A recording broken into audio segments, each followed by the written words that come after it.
This happened when I was a bartender about 4 years ago, but I think about it often and it has changed the way I operate through life. I now refuse to go any store alone after midnight. For the story's sake, I will tell you that I was 25 and an attractive slender blonde at the time. On a busy Friday night, I was bartending with the bar manager and he had noticed that we were very low on some bar necessities after the dinner rush, like lemons, limes, that kind of thing. So I was sent to go out to a 24-hour grocery store down the road to pick up the odds and ends that would require to get us through the weekend. I picked up everything that was asked of me without trouble at the store until I got to the liquor aisle. There were two country-looking guys that were probably around my age in the aisle, and they were staring at me and whispering to each other in a way that made me uncomfortable, as I assumed they were making comments about me. All pretty innocent so far. Before they could approach me, I grabbed what I needed very quickly and power walked to the self-checkout. I really booked it out of there because when you're a bartender, it's kind of like you're on stage and are required to be charming and interact with people that you otherwise absolutely wouldn't be able to tolerate unless you are getting paid to. I get to the self-checkout and hot on my tail are the two guys. I'm scanning my stuff and they use the scanning station next to me. I get a better look at them now that they are right next to me.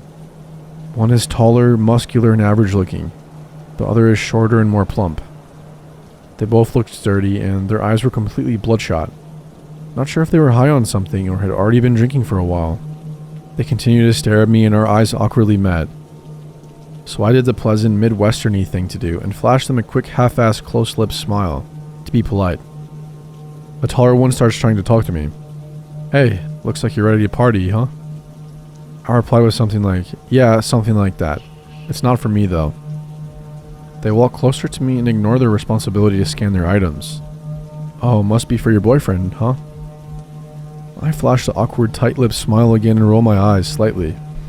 Like, this is your hint that I'm not interested. The taller one continues to try to talk to me. "You could come hang out with us tonight. We could show you a real good time if you know what I mean." I reply with, "No thanks, I'm good. I have plans already." While the tall one starts to get upset that his moves aren't working like he'd hoped, and using a more threatening tone, he moves very close to me, like 2 inches away, but I ignore him, staying focused on the scanner. I don't think he had showered in a few days by the smell of him. He gets a little louder and says, "I see how it is. You probably only fuck doctors and rich men like that. You think you're too good for us. We can show you that you aren't. We can teach you a lesson." Now, I'm not sure in what context he meant, but it definitely wasn't good. Still not looking at him, I turn away so my body is blocking his view of my purse, which I set on the scanner to grab my 4-inch pocket knife out and slide it up my jacket sleeve in case I needed to protect myself, acting like I am searching for my wallet. I do this, however, in view of the self-scanner worker standing at her podium and look at her with wide eyes, trying to communicate that I do not feel safe, that I might need help. I turn back to the machine and slide my credit card to pay, while the creepy and hostile guys are practically standing on top of me. The machine malfunctions and starts beeping. The lady worker comes over immediately, and the guys standing next to me change their expressions from, "I am planning to torture you for a couple of days and toss your body in a creek," to just your friendly, good old country boys making polite conversation over here. They actually tried to act like I knew them and we were friends, so the worker wouldn't be alerted to their ill intentions. They tried joking with the worker, saying I was stealing something, and that's why the machine went off. The worker was definitely not buying it though. She was a 6-foot+ tall woman with some muscle on her, by the way. I wouldn't mess with her on my best day. Anyways, she presses a few buttons on the screen, shooting the guys a very unimpressed look when they were trying to act charming, and cancels the order completely. She turns to me and says, "I'm sorry for the inconvenience, ma'am. This machine seems to be not working correctly. Why don't you gather your things and I'll ring you up at an actual register." She puts her hand on my back and gives me a wide-eyed look like I gave her a minute earlier, letting me know that she sees I am in danger. I pick up my things to follow her to a register that is near the security office. The guys linger around the self-scan, still glaring at me, and eventually complete their purchase, but stand at the exit, assuming they are waiting for me. I feel like I would be walking to my death if I made my exit in that moment. The worker keeps a close eye on the guys and scans my items. As she's scanning, she tells me there really wasn't anything wrong with the machine I was using. It just misread my credit card.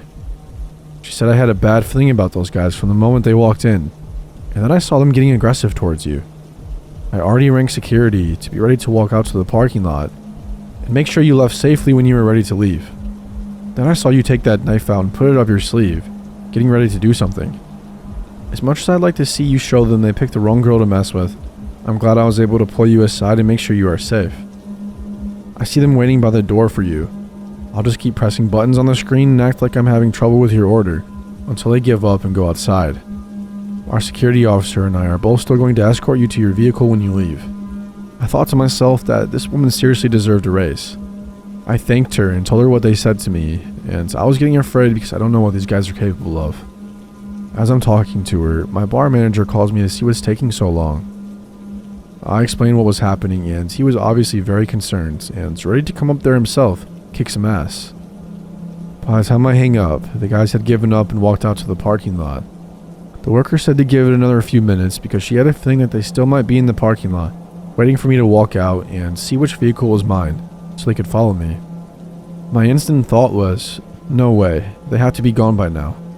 I was wrong.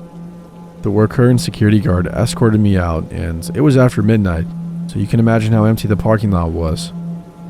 Towards the back of the lot, there sat an old big pickup truck running with the lights on pointed towards the store. It was a huge parking lot, and it wouldn't have made sense for them to initially park like that, so I'm assuming they moved the truck to sit that way so they had a full view of when I exited the store to go to my vehicle. It was like being stalked by very hungry lions. When I unlocked my car and they saw that me, the worker, and the guard were looking directly at them, and that I wasn't getting in my car until we watched them leave, they then peeled out of the parking lot. I mean, they seriously did a burnout to establish that they were pissed and trying to intimidate us or something. Aw, the poor creeps didn't get their way. Boo-hoo. I thank the worker and the guard again, as I am certain that they had just saved my life, or at least saved me from having to live with whatever those guys were planning on doing to me. I did write a long letter to the store manager and to their corporate location, describing how their employees protected me and how grateful I was. I really hope that earned her a promotion or bonus. She didn't know me at all and was ready to protect me, which really isn't her job, but she did it anyways.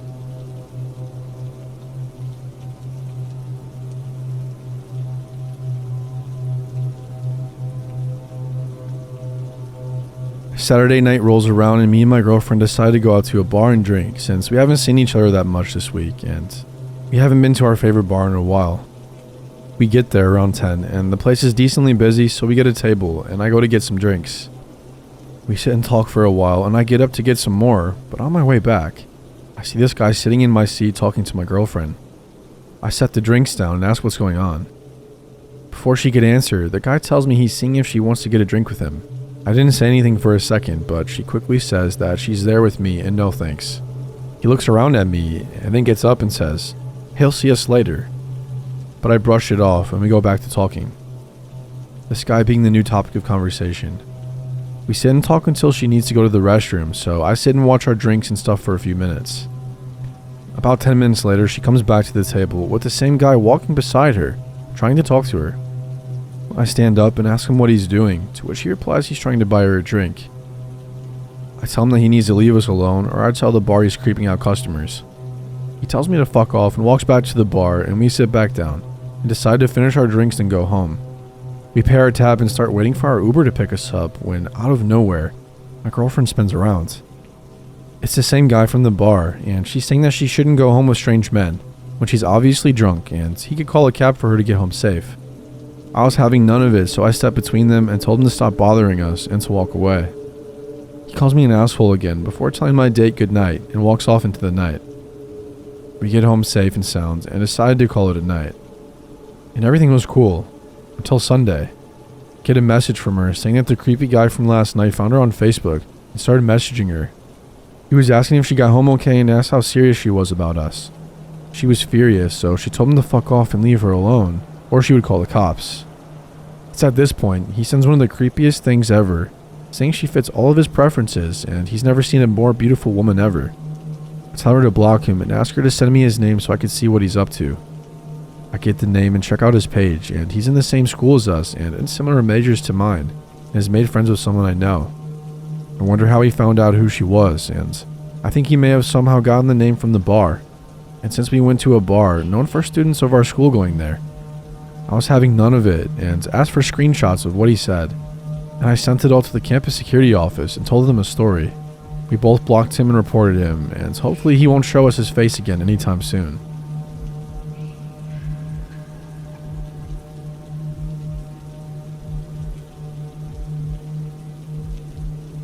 About 15 years ago, when I was 22, my girl and I went out to bars 3 to 4 times a week, and generally met some interesting people and made new friends.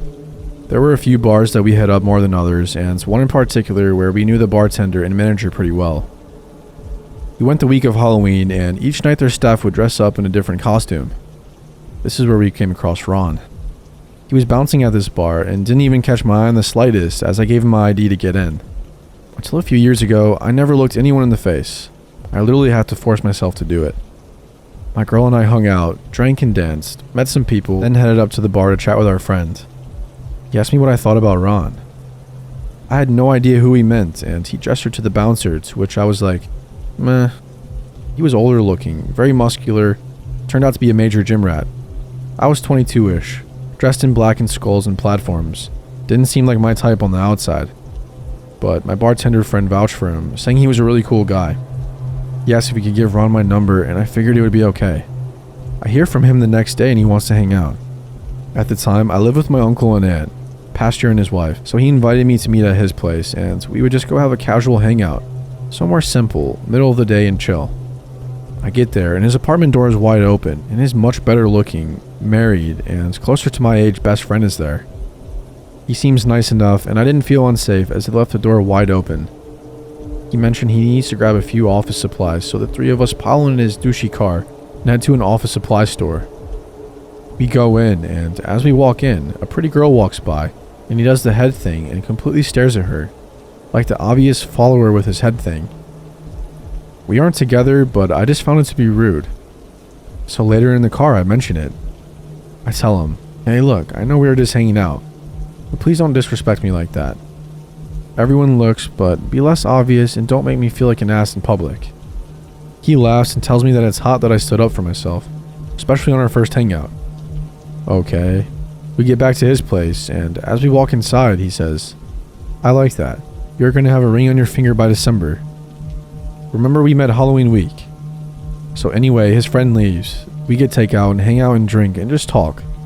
Turns out he is from the same tiny town that my parents are from, which is 6 hours south of us. He's a Desert Storm veteran, which made him more than 20 years older than me, and was back in school to finish his degree. Worked full-time during the week and bounced all night on the weekends. Seemed decent. He asks about my tattoos. I have a lot. And we talked about my love of horror and fascination with true crime and serial killers. He seemed interested, but says he doesn't know much about them. So I tell him I'll lend my encyclopedia of serial killers so it can be like a crash course for him. Maybe a week later, we hang out again and I bring him the book. We hang out multiple times. I even sleep there a few times. One day we were hanging out and day drinking heavily. He says something to me that felt very much he was getting way too comfortable too fast, like telling me to do something. I told him not to speak to me that way and turned to walk away, but my head jerked back. He had grabbed my hair at the base of my neck. I grabbed his hand and he tried to laugh it off and apologize, saying he didn't mean to be that rough, and tried to act like it was some sort of foreplay, but I cut that off real quick. I wanted to leave, but I was already very buzzed, so I just sat and he said he was going to do some work. I thought I would just let the buzz wear off, head home and never talk to this guy again. While I'm sitting and he's working, he suddenly decides to tell me in graphic detail about his favorite serial killer in the book so far and why. I think the way he is talking about it seems off, but again, I'm just waiting on my buzz. He starts working on a sociology assignment that is studying urban legends and such. He plays videos with horrible, creepy content, and it is creeping me out. I realized later that I felt that way because I didn't feel safe with him. I asked him to wait until I'm gone to play it out loud or put on headphones, and he laughs at me. Tells me that he can't believe I'm such a poser. Tells me, you have all these tattoos and skulls, and you're really scared. You look all goth or punk rock, but you're terrified. He laughs this scary laugh. He is really enjoying that this creeps me out. I don't want to drive even mildly buzzed. I tell him that his reaction is really scaring me. I love scary things, but I realize this guy is enjoying watching me squirm in a really sick way. And he loves it. His face gets completely serious, and he suddenly tells me that he has his machete under his mattress. I look and see the handle barely sticking out. He tells me he could make me disappear and nobody would find my body. In that moment, my adrenaline hit. I grabbed my bag and ran to my car. He sort of slowly lumbered behind me, laughing at me and telling me not to leave. I am stone cold sober at this point. Adrenaline, I guess. And start my car, take off about 2 minutes down the road by the mall, and just park and slow my breathing down. I call my girl and just unload. For the next week, he texts and calls me over and over, switching between begging me to give him another chance and berating me, calling me a poser and fake. I tell our bartender friend, and he can't believe that Ron did all of those things. He only works with him a few more times, and they don't talk. Ron sets his sights on someone new, another chick in her early 20s. Her family owns a Vietnamese restaurant in the same strip as the bar. Bartender tells us Ron had just started seeing her, and she ended up pregnant immediately. I asked the bartender to warn her or give her my number, but he never saw her again. I hope and pray that she didn't get stuck with Ron, and every time I'm in that area, I pray that I don't run into him again. He can keep the encyclopedia. I just hope he hasn't picked up any tips from it.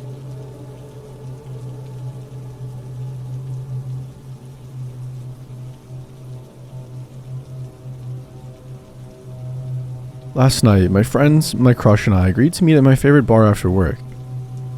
I was a bit early since I got to leave work 30 minutes early, so I went inside and ordered a beer for myself. There was a huge and muscular guy with a long ponytail sitting at the bar, and the seat next to him was empty. He offered me to sit down next to him, so I did. We had some small talk and he seemed nice enough.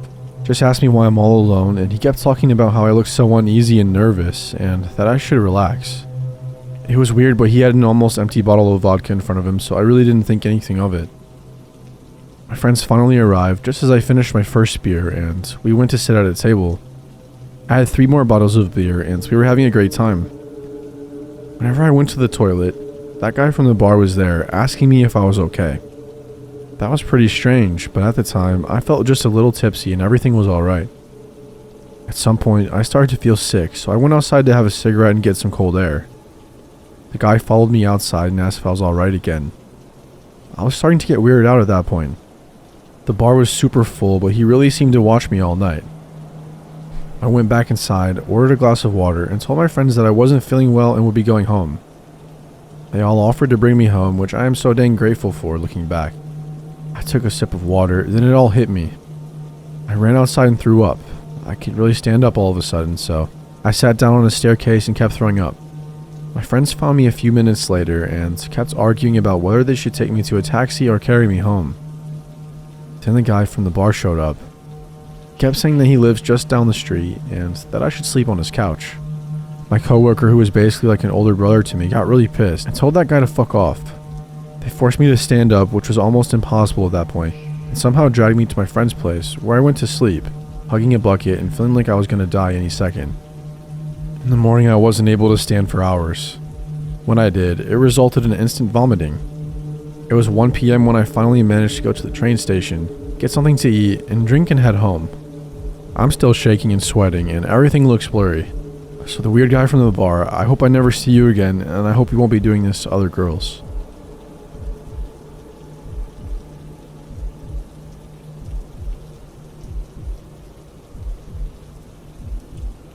So back in 2007, I found myself working as a bartender at a now closed pub in my hometown.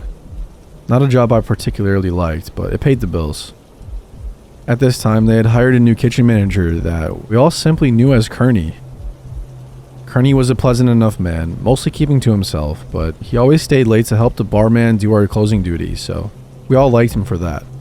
New in town, Kearney had yet to find a place of permanent residence, and I had recently lost my tenants, so someone suggested that he asked me. He was considerably older than the tenants I usually took in, but having had a streak of bad luck with tenants my own age, I thought that maybe an older man with a nice steady job may be a shift in the right direction, so I agreed. Kearney wasted no time and followed me home that very same night. Only he wasn't alone. Enter Lawrence, the boyfriend of Kearney. Honestly, I hadn't even realized he was gay up to that point, but was water off my back regardless. Looking back now, what should have really bothered me though was Lawrence's appearance. He looked like he had been sleeping on the street, rather appropriately as I would later find out. So Kearney moved in. Lawrence was there a lot too, and it was easy to know when, due to his mobile ringtone sounding like the quacking of a duckling. Kearney had some habits that were rather noteworthy to this story. In particular, he basically never closed his bedroom door. No matter what he was doing in there, it was always open. And 2, although he was a very heavy smoker, he never once smoked inside the house. So Kearney had been living there for about 2 weeks when I had come down with an awful case of pink eye. This being highly contagious, I was given leave of absence for my bartending job, and therefore decided to go wait it out at my sister's for a few days. Apparently, I didn't mind giving it to her. Sorry, sis. So the day my sister was scheduled to come pick me up. No, I couldn't drive yet. I took a casual stroll into the bar that myself and Ben, a good friend from high school and at that time co-worker, had been building in my house, and something caught my eye. All our liquor bottles were completely empty.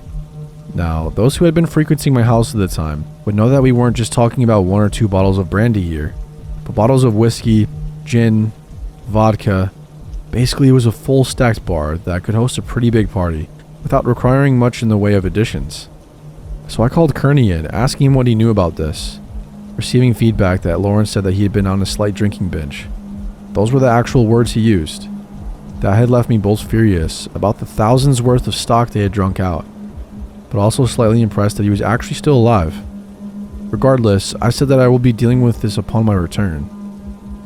So I'm with my sister for a few days, and on Friday I get a call from my local police department, asking me if I know Conrad Schultz. Ironically enough, I didn't. They finally add that I will probably know him as Kearney, and that I should probably come down to the station, as they had just arrested his boyfriend, trying to sell my camera equipment. So my sister rushes me there, where all my camera equipment was on display at the police station. It's on this visit that I am informed that Lawrence was actually a Navy SEAL who got dishonorably discharged before turning to a life of crime. Now had a rap sheet the length of the Bible. The kicker was that both he and Kearney were actual homeless men who had met at the Salvation Army. So Lawrence is in jail, and my sister drops me off at home, more or less the same time that Kearney gets home as well. Based on Kearney's account of what had happened, he had turned Lawrence in himself, as he couldn't allow Lawrence to do to me what he was trying to do. Although I appreciated his sacrifice, I still told him that he had to go, having been the overall cause of all of this. Not wanting to leave the homeless man, homeless, I gave him until the end of the month to make other arrangements. So Monday comes, and having just completed staff meeting, I walk home to encounter a very much free Lawrence sitting on the sidewalk across my house, watching it. I confront Lawrence as to why he's there, and he tries to apologize before begging for money. Rather out of character, really. I dismissed him without giving him a cent. Now I go back to the previous night.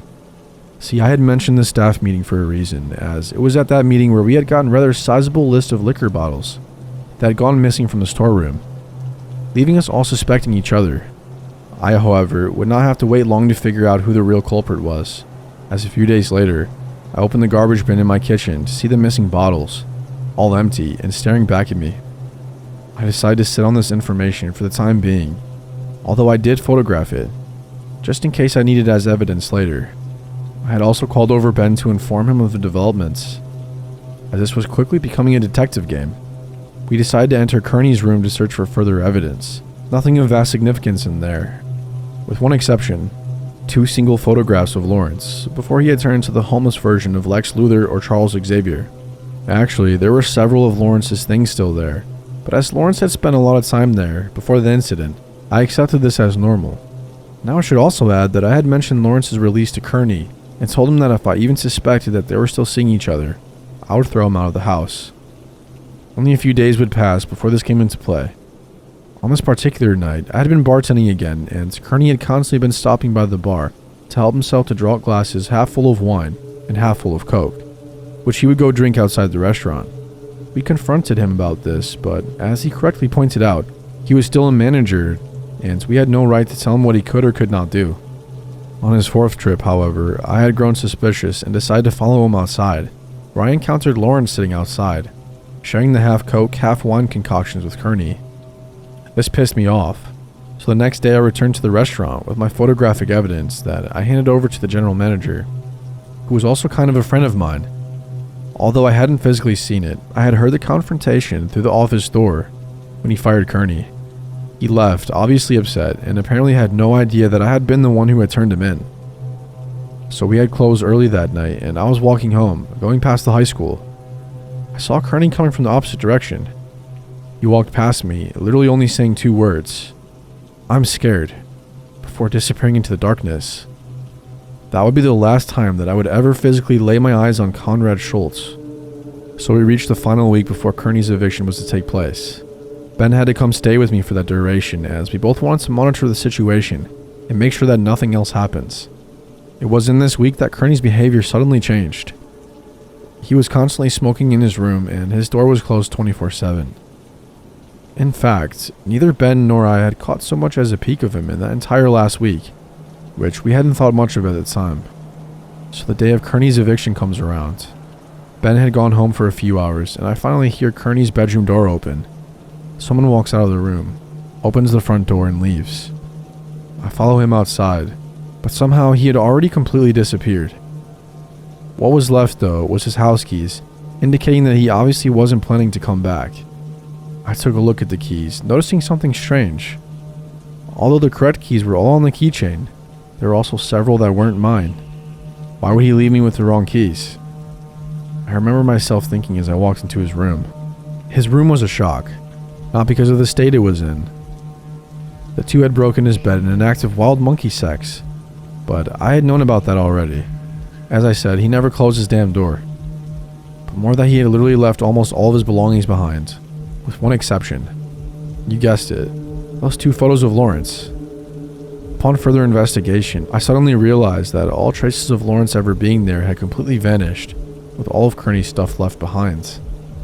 There was one thing of Lawrence left behind though, his duckling ringtone, which it turns out hadn't been so much a ringtone as an actual duckling, which now strolled around casually in the vacant bedroom. We named him Neville, by the way. So Ben returns and gets updated about the developments, both of us thinking the way he left was rather weird, of course. The whole thing had been weird. It was only when I asked the infamous question that this all became a conspiracy theory. Did you ever actually see Kearney in this last week? It was to our shock that we realized that neither of us had. Suddenly putting puzzle pieces together, the changing habits, Neville the duck, the wrong keys, only Lawrence's stuff being gone. It was to great discomfort that we both asked the question, who had really been living in our house this last week? During the next few days, Ben and I went on a mission, searching the town, crawling into drain pipes, trying to find any trace of Kearney's whereabouts, but they all added up to nothing. Conrad Schultz had simply vanished off the face of the earth. That wasn't the case with Lawrence, though. No, he was still around, having made some new homeless friends. We encountered him several times, begging on the streets. I asked him every time, "Where's Kearney, Lawrence?" But he just acted like he never heard of him. The last time I would see Lawrence was across from work, attempting to break into a car. I had called the police on him, and they had arrived rather quickly, arresting him on the spot. While he was being led away by the police, I shouted after him one last time, "Where is Kearney?" But he just ignored me and let the cops drag him away. The next day, I filed a police report, reporting Kearney as a missing person and suggesting that Lawrence may know something about it, but nothing ever came of it.